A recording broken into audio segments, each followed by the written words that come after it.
नमस्कार, मैं सिरांधा आप सभी दर्शकों का अन्नदाता कार्यक्रम में स्वागत करती हूं। किसान हमारे देश के अन्नदाता हैं और वे ही हमारे देश के भाग्य विधाता हैं। ऐसे ही भारतीय किसानों को खेती बाड़ी से जुड़ी हुई बहुत सी नई लाभकारी जानकारियां देने के लिए हर रोज सुबह हम आपके साथ आते हैं। तो चलिए कार्यक्रम शुरू करने से पहले देखते हैं क्या है आज के अन्नदाता में। अनार के बाग से कैसे लें अधिक उत्पादन।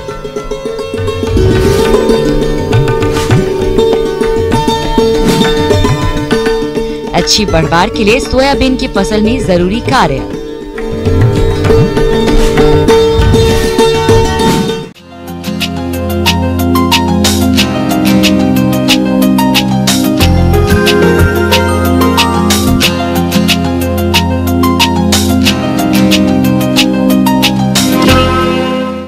अनार की मांग वर्ष भर बाजार में बनी रहती है। इसी बात को ध्यान में रखते हुए प्रदेश के अनेक किसान भाई इसके बाग लगाते हैं, लेकिन अनार का अधिक फल उत्पादन प्राप्त करने के लिए बरसात के मौसम में खरपतवार नियंत्रण, उर्वरक और जल प्रबंधन करते हुए कीट रोगों का नियंत्रण करना जरूरी होता है। तो आप किस तरह से करें इन सभी कार्यों को, इसकी जानकारी दे रहे हैं एक बागवानी विशेषज्ञ।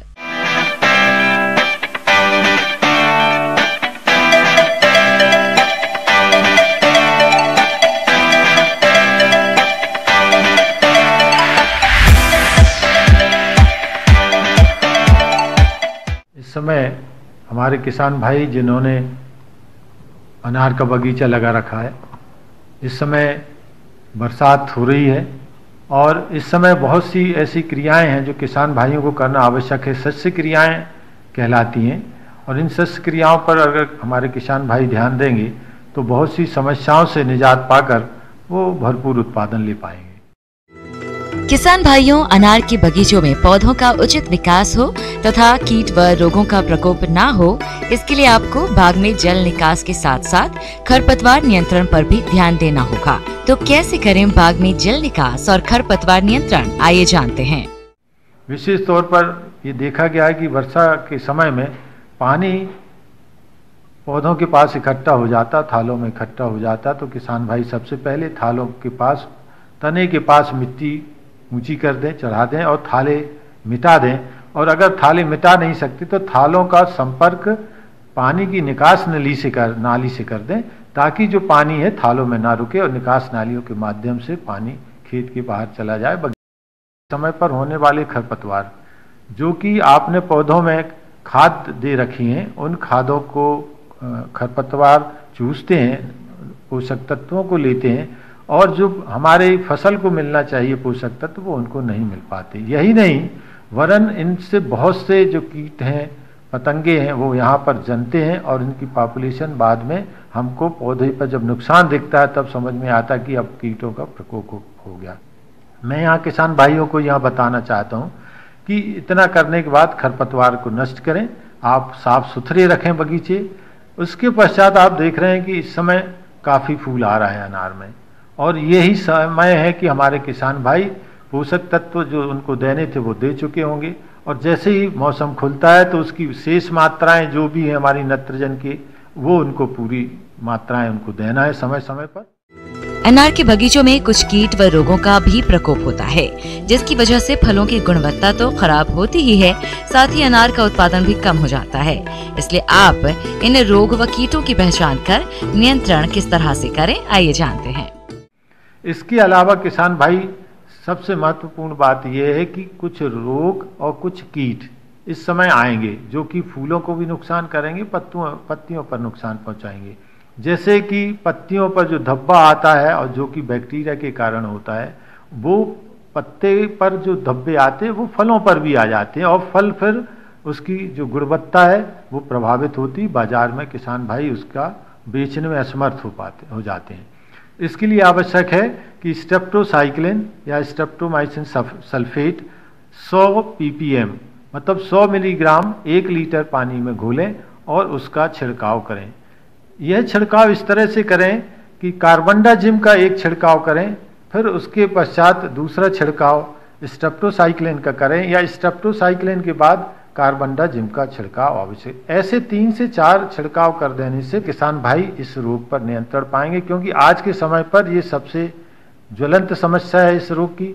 जैसे कि अब देखेंगे कि फलों में छेद करके आप देखेंगे, जिसको फल छेदक कीट बोलते हैं। तो एक तरह का एक इसका जो मादा होती है, फल के जो नीचे का पोर्शन होता है, जिसको हम कहें नीचे का भाग फूल का होता है, जहाँ पर कि परागण वाला जो पोर्शन होता है, जिसमें पुंकेश्वर बोलते हैं उसको, वहाँ पर अंडे दे देते हैं और फिर वहाँ से ये इल्लियाँ निकलती हैं और फल जब छोटा होता है, नरम होता है, उस अवस्था में प्रवेश कर जाता है और अंदर ही अंदर वो खाता रहता है। और जब वो बड़ा हो जाता है, बड़ी इल्ली हो जाती है, तो वो फिर छेद करके बाहर निकलती है, जिससे तब हमको प्रकट होता है कि इसके अंदर कोई कीट था।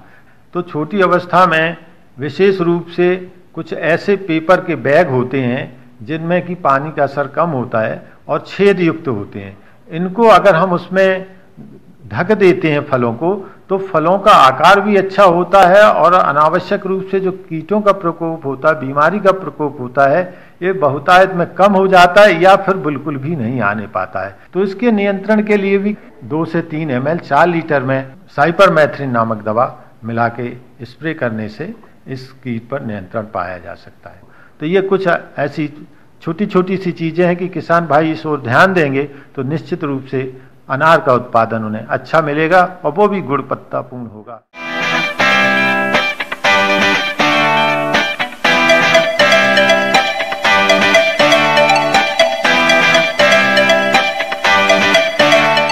किसान भाइयों, अभी तक आपने खेती से जुड़ी हुई कुछ उपयोगी जानकारियां देखी। अब लेते हैं एक छोटा सा ब्रेक, जल्द ही लौटेंगे और कार्यक्रम में आगे भी है खेतीबाड़ी से जुड़ी हुई महत्वपूर्ण जानकारियां। आप बने रहिए हमारे साथ।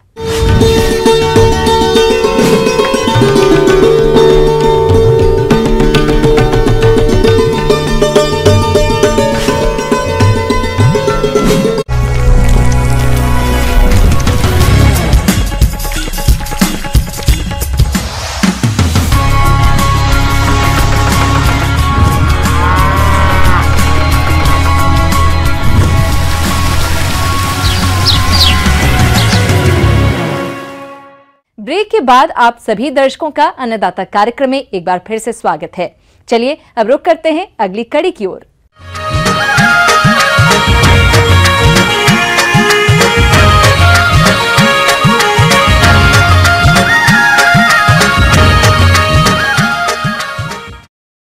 हमारे प्रदेश के जो किसान भाई सोयाबीन की खेती कर रहे हैं, उनकी फसल बुआई के अनुसार बढ़वार की अलग अलग अवस्था लिए खेतों में खड़ी है, परंतु इस समय फसल में कुछ कार्यों को करना जरूरी होता है।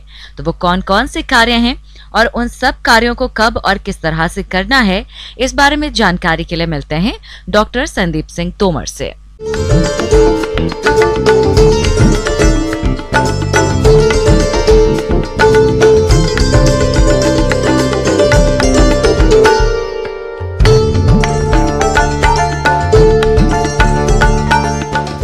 किसान भाई, हम देख रहे हैं कि खरीफ में आपने तिलहनी फसलों में सोयाबीन जो है कि प्रदेश की बहुत अच्छी फसल है, उसको उगा रखा है। तो उसमें जो शस्य क्रियाएं करके अच्छे उत्पादन के लिए खरपतवार प्रबंधन बहुत ज़रूरी है। सोयाबीन में खरपतवारों के द्वारा यह नियंत्रण नहीं किया जाता है तो लगभग 50 से 60% तक हमारा उत्पादन है वो कम हो जाता है, क्योंकि खरपतवार बरसात के समय में बहुत अधिक होते हैं, ज़्यादा वृद्धि करते हैं और फसल से प्रतियोगिता करके पोषक तत्वों के लिए, नमी के लिए, प्रकाश के लिए और हमारे उत्पादन को प्रभावित करते हैं। तो इनके सही से नियंत्रण के लिए या तो सामान्यतः जहाँ पर श्रमिक उपलब्ध हैं वहाँ निराई गुड़ाई करना भी ज़रूरी है। मिल जाती हैं समगमता पूर्वक लेबर, तो वहाँ पर हमको श्रमिकों के द्वारा निराई गुड़ाई करें। निराई गुड़ाई में 2 बार करना आवश्यक है, जिससे कि फसल को खरपतवारों से मुक्त रखा जा सकता है एक क्रांति की अवस्था तक। पहली निराई गुड़ाई लगभग 20 से 25 दिन बाद करें और दूसरी 40 से 45 दिन बाद निराई गुड़ाई करें। रासायनिक दवाओं के नियंत्रण द्वारा भी हम फसल को अच्छा उत्पादन ले सकते हैं। इमेजाथाइपर जो है वो 1 लीटर प्रति हेक्टेयर के हिसाब से स्प्रे करें। जब फसल आपकी लगभग 20 से 25 दिन की हो, उस समय आप इन दवाओं का उपयोग करके खरपतवारों से फसल को मुक्त कर सकते हैं। किसान भाइयों, अधिक बरसात होने के कारण खेतों में जल भराव की समस्या हो जाती है, तो कभी कम वर्षा के कारण फसल सूखने लगती है। तो आप इससे होने वाले नुकसान से फसल को कैसे बचाएं, आइए जानते हैं। जल प्रबंधन की बात करें तो सोयाबीन की जो फसल है अधिक जल से प्रभावित होती है, तो इसीलिए जल निकास का विशेष ध्यान रखना चाहिए कि खेत जो है उसमें ढलान हो तो ज़्यादा बेहतर होता है, क्योंकि पानी जो वर्षा या सिंचाई का है वो एक जगह निचले ढलान की ओर निकल जाता है और फसल पर भराव से कोई विपरीत प्रभाव नहीं पड़ता है। यदि फसल की वृद्धावस्था या जब देखते हैं कि हम इसमें दाने भर नहीं या फली पर नहीं, उस समय यदि पानी की कमी होती है, बरसात नहीं होती है, लंबे समय तक बरसात जब नहीं होती है 15-20 दिन तक, उस दशा में आप सिंचाई निश्चित तौर पर कर दें, जिससे कि अच्छी वृद्धि होगी, अच्छी शाखाएं निकलेंगी और अच्छा फलन होगा, जिससे कि अच्छा उत्पादन प्राप्त होगा। जल प्रबंधन में यदि आप देखें कि रिज बेड प्लांटिंग जो मेथड है उससे आपने बोया है तो नाली में केवल सिंचाई करके एक तो पानी की बचत 30 से 40% तक कर सकते हैं और दूसरा फसल पर किसी तरह का कोई विपरीत प्रभाव नहीं पड़ता है और अच्छा उत्पादन भी प्राप्त कर सकते हैं। किसान भाइयों, सोयाबीन की फसल में रोग और कीटों द्वारा अधिक नुकसान पहुंचाया जाता है, जिसकी वजह से फसल के उत्पादन में कमी आ जाती है। तो आप रोग और कीटों की पहचान कर नियंत्रण कैसे करें, आइए जानते हैं। इसके साथ साथ हम देखें कि प्रमुख कीड़ों की बात करें तो इसमें गर्डल वीटल जो है वो विशेष हानि पहुंचाता है। इसकी जो सुंडी है ज़मीन की सतह के बराबर से तने में अंदर घुस जाती है और धीरे धीरे अंदर का जो तने का भाग है उसे खाती रहती है, टहनियाँ सूख जाती हैं, तो इस तरह से विपरीत प्रभाव पड़ता है। तो इसके नियंत्रण के लिए आप कोई भी सिस्टमेटिक जो दवाएं कहते हैं, जैसे चाहे आप ट्राइजोफास का स्प्रे कर सकते हैं, मेटासिस्टाक्स का उपयोग कर सकते हैं। तो इनकी जो मात्रा है आवश्यक 1 ml प्रति लीटर के हिसाब से पानी में डाल करके और स्प्रे कर दें, छिड़काव कर दें, तो आप इसका पूर्णतः नियंत्रण कर सकते हैं। इसी के साथ साथ अब देखें बीमारियों की बात करते हैं तो बीमारियों में सबसे जो ज़्यादा प्रभाव करती है, एक तो येलो मोज़ेक की विशेष समस्या होती है, जिसमें कि पत्तियां पीली पड़ जाती हैं और हरा जोपन रहता है पत्ती का धीरे धीरे पूरा ख़त्म हो जाता है। तो इसके जो फैलाने के लिए या इसका जिम्मेदार जो कारक है वो एक वायरस के द्वारा होती है और जो फाइट फ्लाई सफ़ेद मच्छर जैसा होता है वो इसको एक पौधे से दूसरे पौधे में फैलाता है। तो उस समय आप इसके लिए देखेंगे कि ट्राइजोफास जो दवा आती है उसका स्प्रे कर सकते हैं और हम देखते हैं कि उसके सही नियंत्रण नहीं हो पाता है तो 10-12 दिन बाद पुनः दूसरा स्प्रे किया जा सकता है, जिससे कि हम पूर्णतः नियंत्रण कर सकते हैं। इसके अलावा जो लीफ स्पॉट या अन्य जो बीमारियां लगती हैं उसके नियंत्रण के लिए आप जो है कार्बनडाजिम दवा है उसका 2 ग्राम प्रति लीटर के हिसाब से घोल बना करके स्प्रे कर दें, या दूसरा मिनकोजैब दवा है उसका उपयोग कर सकते हैं, या प्रोपिकोनोजोल दवा है वो 7 से 8 ml प्रति टंकी जो आपकी 15 लीटर की होती है उसमें घोल करके उसका स्प्रे कर दें, जिससे कि कोई भी बीमारी होगी तो उसको सही से नियंत्रण किया जा सकता है और अच्छा उत्पादन प्राप्त किया जा सकता है।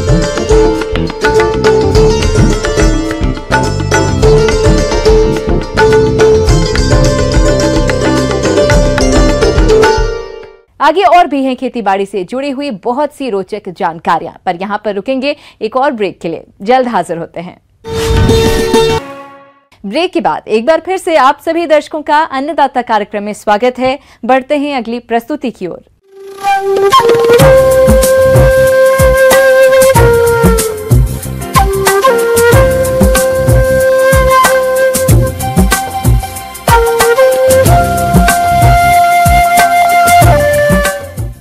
मौसम के अनुसार प्रबंधनों पर ही टिकी है आपकी खेतीबाड़ी, इसलिए मौसम पूर्वानुमान और उस पर आधारित साप्ताहिक कृषि सलाह इस प्रकार है। इंदिरा गांधी कृषि विश्वविद्यालय रायपुर के मौसम विभाग से प्राप्त मौसम पूर्वानुमान रिपोर्ट के आधार पर रायपुर, कबीरधाम, दुर्ग और इनके आसपास के जिलों के किसानों को सलाह दी जाती है कि इन क्षेत्रों में आगामी 4 दिनों तक हल्के से मध्यम बादल छाए रहेंगे, हल्की वर्षा की भी संभावना है। ऐसे में इन क्षेत्रों के किसान भाई वर्तमान में हो रही वर्षा को देखते हुए किसान भाइयों को सलाह है कि धान के खेत में मेड़ों को बांध कर रखें, रोपा किए गए खेतों में लगभग 5 सेंटीमीटर पानी रोक कर रखें। अधिक पानी भर कर रखने से कंसों की संख्या प्रभावित होती है। धान की खड़ी फसल में खरपतवार नियंत्रण के लिए रोपाई के 20 से 25 दिन बाद नॉमिनी गोल्ड खरपतवार नाशी की 100 मिलीलीटर मात्रा 250 से 300 लीटर पानी में घोलकर प्रति एकड़ की दर से छिड़काव करें। धान की फसल में खैरा रोग के लक्षण दिखाई देने पर प्रति हेक्टेयर की दर से 5 किलोग्राम जिंक सल्फेट और 2.5 किलोग्राम बुझा हुआ चूना 800 लीटर पानी में घोलकर छिड़काव करें। धान की फसल में गंगई कीट लगने पर 5 से 10% अधिक देहली स्तर पर किसान भाई कार्डाप हाइड्रोक्लोराइड 4G की 18 किलोग्राम मात्रा प्रति हेक्टेयर अथवा थायोमेथाक्साम 25 WG 100 ग्राम प्रति हेक्टेयर की दर से छिड़काव करें। जीवाणु जनित झुलसा रोग धान की रोपाई के 20 से 25 दिन बाद अगर पत्ती के किनारे वाली ऊपरी भाग हल्का पनीला सा हो जाए तो इस दशा में पोटास 25 किलोग्राम प्रति हेक्टेयर का उपयोग लाभकारी होता है। सोयाबीन की फसल में नीला भिरिंग, जिसे ब्लू बीटल के नाम से जानते हैं, का प्रकोप होने पर क्विनाल्फास 1.5 लीटर प्रति हेक्टेयर की दर से छिड़काव करें। सोयाबीन, मूंग, अरहर, तिल, उड़द और सब्जियों में भिंडी, लौकी, तोरई आदि पर सफेद मक्खी फसल पर विषाणु जनित पीला मोज़ेक रोग फैलाती है। रोग के लक्षण पौधे की नई पत्तियों पर दिखाई देते हैं। नियंत्रण के लिए मौसम साफ होते ही इमिडाक्लोप्रिड 17.8 SL की 100 मिलीलीटर मात्रा प्रति हेक्टेयर की दर से छिड़काव करें। सोयाबीन, सब्जियों एवं अन्य खरीफ फसलों में जल निकास की उचित व्यवस्था बनाए रखें। हल्की वर्षा को ध्यान में रखते हुए प्रत्येक कतार के 5 से 6 गन्नों को एक साथ 1.5 से 2 फीट की ऊंचाई पर सूखी पत्तियों पर बंधाई करें। इससे अधिक वर्षा और तेज हवाओं के कारण गन्ना नहीं गिरता है। पायरिला कीटों के प्रकोप को कम करने के लिए जल निकासी की उचित व्यवस्था रखें। यदि पशु चारा कम खा रहा हो, हाजमा ठीक न हो, तो हिमालय बतीसा नामक दवा 40 से 60 ग्राम गाय, बैल, भैंस एवं 10 से 15 ग्राम भेड़ बकरी को गुड़, आटा या दाने के साथ मिलाकर दिन में 2 बार खिलाएं। पशुओं को संक्रामक रोग से बचाने हेतु टीकाकरण करवाएं और पशुओं को बारिश का पानी न पिलाएं। पशुशाला एवं मुर्गीशाला में किलनी एवं चिमड़ी के नियंत्रण हेतु मेलाथियान की 3 मिलीलीटर मात्रा प्रति लीटर पानी की दर से घोल बनाकर छिड़काव करें। जुलाई अगस्त का महीना मछलियों के प्रजनन का होता है। नवीन मछली बीज डालें और तालाब से अनावश्यक जीव जंतुओं तथा अवांछनीय मछलियों की सफाई करें। बकरियों को बारिश से भीगने से बचाने की व्यवस्था करें एवं CCPP का टीकाकरण करवाएं।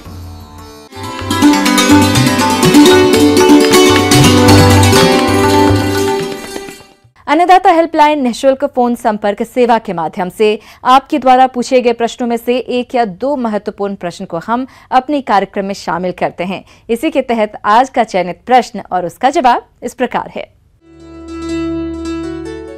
आज के अन्नदाता हेल्पलाइन में जिस प्रश्न को कार्यक्रम में शामिल किया गया है उसे पूछा है ग्राम अखोरी, जिला सतना के किसान अनिक राम ने। आप पशुओं को गलघोटू रोग से बचाने के उपाय के बारे में जानकारी चाहते हैं, तो अनिक राम जी आपकी जानकारी के लिए प्रस्तुत है कार्यक्रम का यह अंश।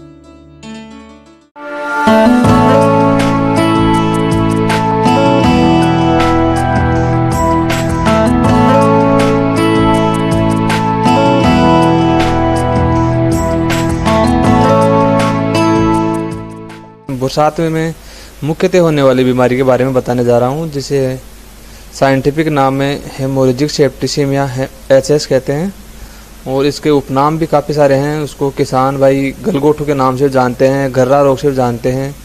इस रोग के मुख्यतः लक्षण सामान्यतः पशु के गले के अंदर गांठ हो जाती है या गले के निचले जबड़े में सूजन आ जाती है, जिससे पशु को सांस लेने में दिक्कत होती है। और ये बीमारी मुख्यतः गाय भैंसों में होने वाली मुख्य बीमारी है। HS हमेशा बरसात या आर्द्रता और नमी वाले मौसम में फैलती है। मुख्यतः इस बीमारी के अंदर जो श्वास नली है उसमें स्वेलिंग आने से श्वास लेने में दिक्कत हो जाती है पशु की। इस रोग के प्रमुख लक्षणों में तेज बुखार, गले में सूजन आना, सांस लेने में तकलीफ होना और सांस लेते समय घर घर की तेज आवाज होना आदि शामिल है।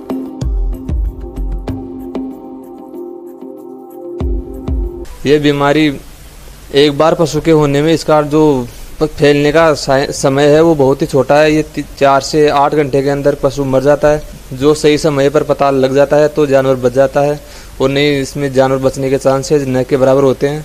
ये बीमारी मुख्यतः हमेशा आर्द्रता वाले मौसम में ही होती है। तो इसके बचाव के लिए मई जून के महीने में वैक्सीन करवाई जा सकती है HS की। पशु को बांधकर अच्छी तरह से वैक्सीन लगवाए जिससे आर्थिक और प्रोडक्टिव हानि से बचा जा सके। इस रोग से बचाव के लिए रोग निरोधक टीके लगाए जाते हैं।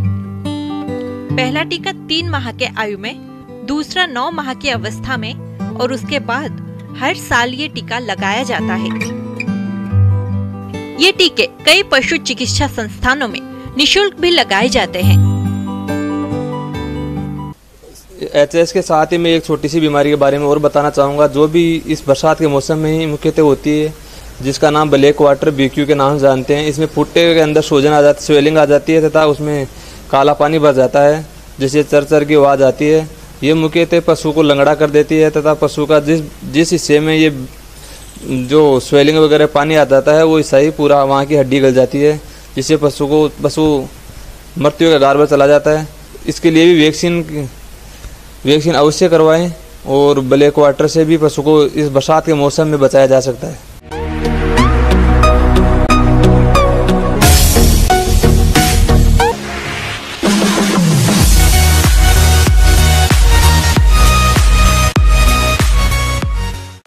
आइए अब एक नजर डालते हैं राज्य की कुछ चुनी हुई मंडियों की प्रमुख फसलों के बाजार भाव पर।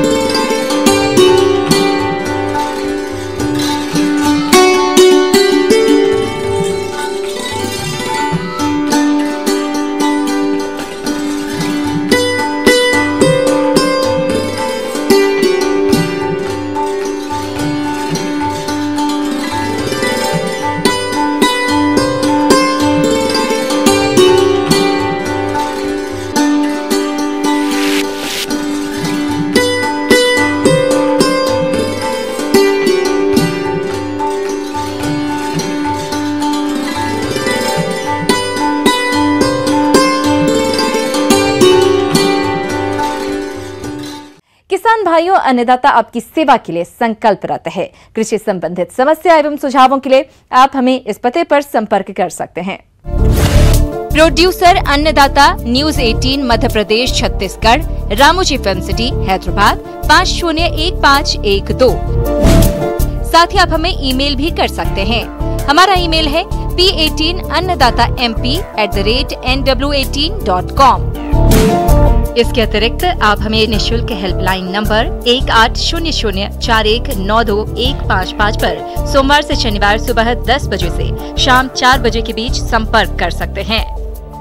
किसान भाइयों, अब समय हो रहा है आपसे विदा लेने का, तो हमारी पूरी अन्नदाता टीम को दीजिए इजाजत। कल फिर आपसे मुलाकात होगी कृषि संबंधित कुछ और महत्वपूर्ण जानकारियों के साथ। नमस्कार।